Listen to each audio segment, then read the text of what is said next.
The other 6 P-40s, well, when they showed up, it was all over with, and everything was done with. In the May of '42, after escorting bombers, Nishizawa's count was climbing up to 20 kills, making him an ace 4 times over. His zero was superior to what the Allies had. And Nishizawa himself, his skill level was far above what the American pilots were achieving. If anything, Nishizawa was a modern-day samurai in an airplane. He was forever trying to dream up some new idea that would foster continued dogfights. So he planned a special dance to lure the opponent.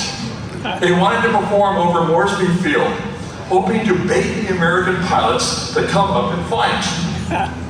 He invited 2 other pilots, Sakae being one of them, to join him. They would do a few demonstration loops right over the field. So after the bombing run, they flew over to Fort Moresby and did their 3 loops in a tight formation. But no enemy fighters, no flak.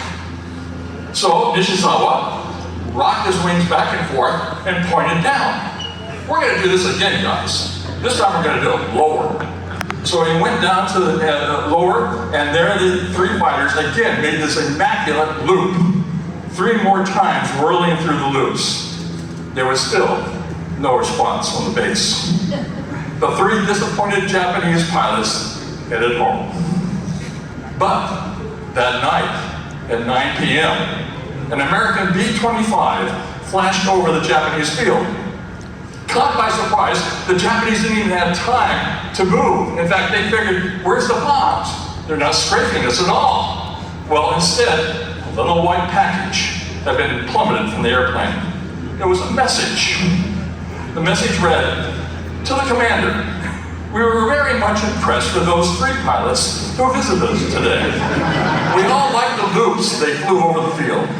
It was quite an exhibition. We would appreciate it if these 3 same pilots returned here once again. I'm sorry we couldn't give them a better attention on their last trip, but we will see to it that next time they receive an all-out welcome from us. He was grounded for 3 days for that. In August of '42, Nishizawa was officially credited with shooting down 6 American Navy F-4F Wildcat fighters. Only a handful of Japanese pilots ever accomplished such a tremendous feat. In fact, a year later, Ace Genji Oka, he scored 7, and that was the highest that had ever been scored. He had shot down Wildcats, Avengers, and all Dauntlesses on one day. But he had landed and taken off 3 times to intercept 3 different groups. While Nishizawa, 6 air kills were made against fighters in a long, sustained air battle in one sortie. On October 44, the Japanese the Japanese Navy flew the first official ordered kamikaze attack on the American fleet at the Battle of Leyte Gulf. The attack included 5 kamikaze pilots armed with 550-pound bombs.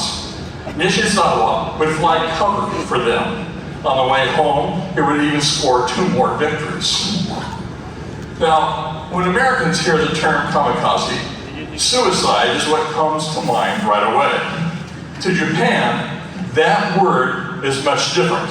Kamikaze conjures up a 13th century invasion when the Mongols in China decided to take their fleet and attack Japan. They tried it twice, and both times typhoons came up and sunk their ships. Thus the kamikaze, or known as divine wind, or the wind of the gods, was that sense of protection. Thus Japan saw the kamikazes and the World War II as a divine intervention that was seeking to destroy the American ability to attack the homeland. Soon after his first mission, the 5 kamikaze pilots that he had taken care of, he came to his commander and told him he was convinced that he would soon die. He insisted that he had a premonition of death within a few days. So he wanted to die a warrior's death in protecting his homeland. He wanted to be a kamikaze pilot. But the commander prohibited it. After all, Nishizawa was a national treasure. He was an inspiration to every Japanese pilot. So he was relegated to ferrying pilots to pick up new Japanese Zeros destined to be kamikaze raids. Early on the morning of October 26, 1944, that's only 2 days after his premonition, he piloted a transport carrier to Clark Field, there to pick up more Japanese Zeros. He was skimming the treetops to avoid the enemy patrol, but the lumbering Japanese transport was easily spotted by a group of Hellcats. The Hellcats' bullets tore into the cockpit, smashed the engine, pounded on the wings, and slashed open the fuel tanks to start a fire. Nishizawa did all he could do, twist and turn and dodge, but to no avail. Nishizawa, at the last, made the enemy fighter pilots marvel at his quarry, and then it was over. A mushroom ball of flame spread through the trees. While the Hellcats climbed around to view their victory, Nishizawa's premonition came true. Sakae makes this statement about him. He says, Nishizawa did not simply fly his airplane. He became part of the Zero, like a machine capable of intelligent thought. He was the greatest of all Japanese fighters. He was devoted to his life as a fighter pilot. You must understand this to understand the man. Everything else was subordinate to his role. You know, we often look at the record of a warrior's accomplishments, but we fail to see his determination, his mastering of his craft. His warrior's heart was to go all the way, and if necessary, to achieve results. His warrior's heart gave him the strength to remain impervious to suffering and pain. He dealt with several bouts of malaria, but endured. He remained unaffected by hardship, though he was gaunt looking. After all, he was only a mere 140 pounds, and his bones were showing through his skin. His premonition of his death was more concerned over the manner of his death rather than escaping death. If a 24-year-old, gaunt-looking, 140-pound, malaria-infected young man can be determined, how much more should we be determined to meet our goals? We can't let hardships hold us back. We must master our skills and talents and use them to their full effect. Colin Powell put it this way: a dream doesn't become reality through magic. It takes sweat, determination, and hard work. Thank you. It's even look, bro, I'll really show you. Look, at the beginning and then that's the end of the video.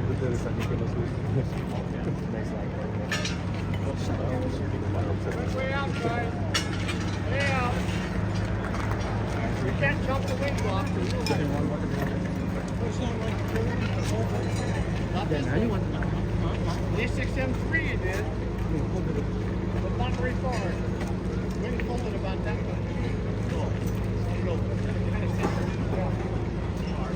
Guys, everybody move back. Stay back, move back. Move it back. No feeling at this layout. Back up. Come back a little bit.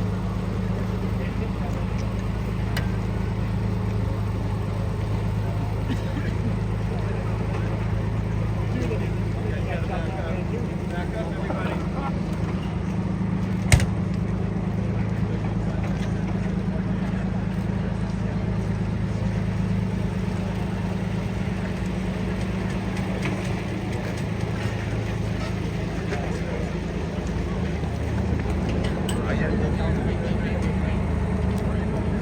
Clean. Line the yellow line, please. Line by your feet, okay? Behind the yellow line.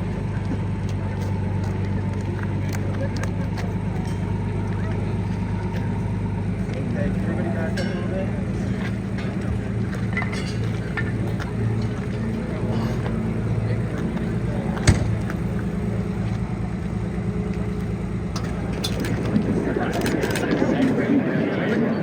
Well, good morning, everyone. Are we ready to watch one of the most iconic aircraft in the world fly around a little? This is an A6M50. It was manufactured in July of 1943, served at Nagasaki, Iwo Jima, and final duty was in Saipan. The A65 designation means the A, carrier fighter group, carrier fighter aircraft. 6, the 6th version of the A6M. M, the company that built it under license, Mitsubishi. Actually, the plane was built by Nakajima, has a Nakajima Sakae engine, the original engine. So this aircraft is the only Flying Zero in the world with the original engine. Any other Zero flying today will have an Americanized engine. The aircraft was purchased by Mr. Ed Maloney, our founder of the museum, way back in 1951, when our government got rid of the airplane after they were done messing with it. He got 2 Zeros that day. This one, and one without wings, which eventually ended up at Paul Allen's Museum in Seattle, Washington. So that's where that is. Eventually to be restored, they say.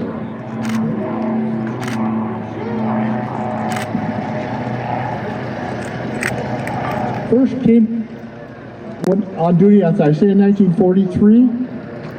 This aircraft, we had nothing whatsoever to fight the Zeros. That's the earlier ones. Later on, when this came out, we did have aircraft, but this outmaneuvered among any aircraft we had during World War II at the beginning. It's 1940. It could climb faster.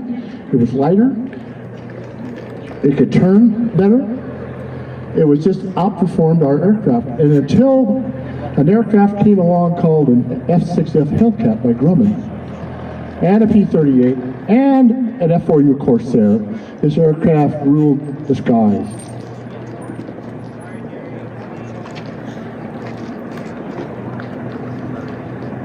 This aircraft was restored to flight in June of 1978. The first thing it did in July, it was placed upon a Nissan freighter and sent to Japan. And therefore, in Japan, flew for the Japanese public for them to see an actual Zero fly. It's been to Japan 2 other times. Both those other times boxed up, crated. And I believe on one of those trips, it ended up doing a little movie called Pearl Harbor. So if you've seen the movie Pearl Harbor, you saw this A6M50 fly, chasing around our P-40, which is in the hangar right next door. It could climb faster at altitude than our airplanes. And it's just what we call an iconic aircraft. And the reason we call it that, iconic historical, is not so much because of what it did during the war, it's what we learned from it. Because of this aircraft, we had other aircraft come out able to fight against it. So we have a pilot today. His name is Johnny Maloney. He happens to be the son of our founder, Mr. Ed Maloney.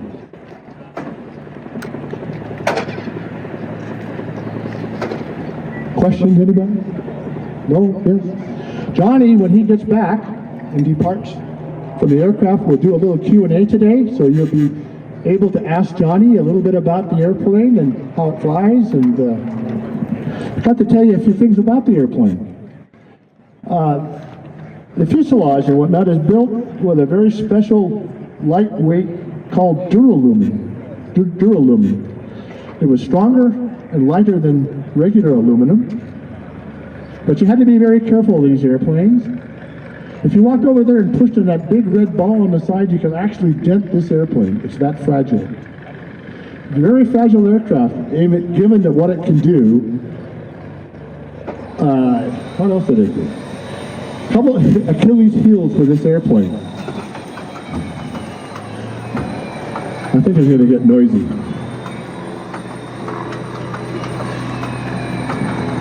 Well, anyway, when he departs, I'll tell you a few other things about the aircraft.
by now.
That was really good with all those changes. Yeah, that's like That was probably the best. One other time I saw him turn that other thing, when he said he had been returning to so I'm trying to kind of roll tight and like a circle. And we fought very hard to save that. The Japanese tried very hard to destroy those aircraft. There was 12 of them, still in one piece. But we were able to fend them off, and they were loaded up onto the aircraft carrier, the Coupe, brought back to North Island, San Diego, for which 4 were made flight-worthy, 2 sent back to Maryland, and they were test flown by about 10 or 12 different test pilots, one of which you probably know very well. Does anybody know out there what one of those test pilots were? That's correct, Charles Lindbergh. Charles Lindbergh flew our aircraft. His name is in that logbook.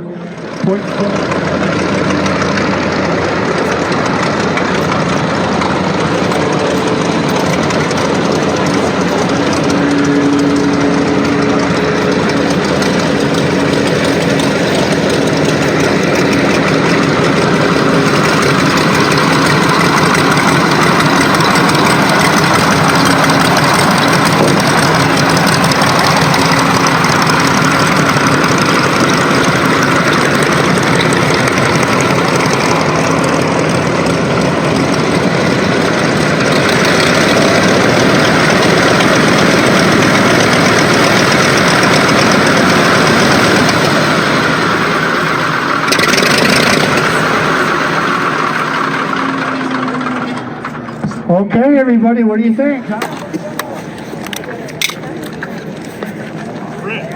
Brett, you want to do it now or after it's done? The first we should like all the other ones.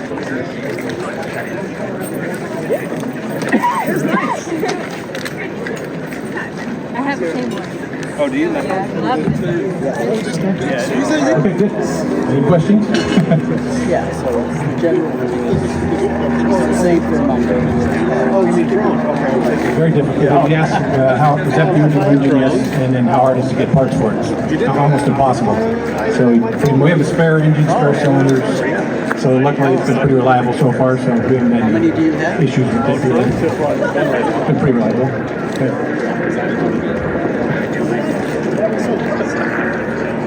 I don't really have a favorite. They're all kind of neat, but it's hard to beat a Mustang. When you take 2 people, you don't have to wipe it down. It's clean, it's fast. You get there.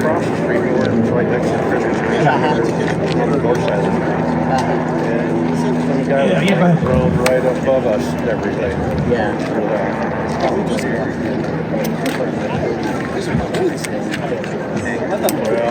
There's a guy who owns a shop. Yeah, so the question is, control stiffen up with airspeed. Yeah, really hard.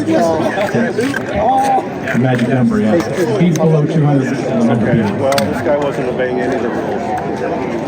You're right. Yeah, it's great flight. It's really lightweight, yeah. It's got a horsepower to weight ratio just unbelievable. You can move it right out of cruise, no problem. Yeah, 89. What's some number takeoff speed? I never really looked, probably about 75. Guessing. Yeah, I got started back in 2016. That was overhauled in 1978, I believe. Was that 78? 75 or 78. And we probably got about 500 hours on it, and it shows no signs of wear and tear. It's a really good engine. My friend Mark called me and said his friend, I forget his friend's name. So like I said, we have a spare engine, so major parts we do have spares, but hydraulics and stuff like that, you machine out. That's how you had to be. Yeah, good. So I got in touch with them and did a bunch of stuff. Oh, thanks. How do they learn how to fly? You just start like that one, exactly. That's a good trainer right there. Yep, T6 is a good trainer, yeah.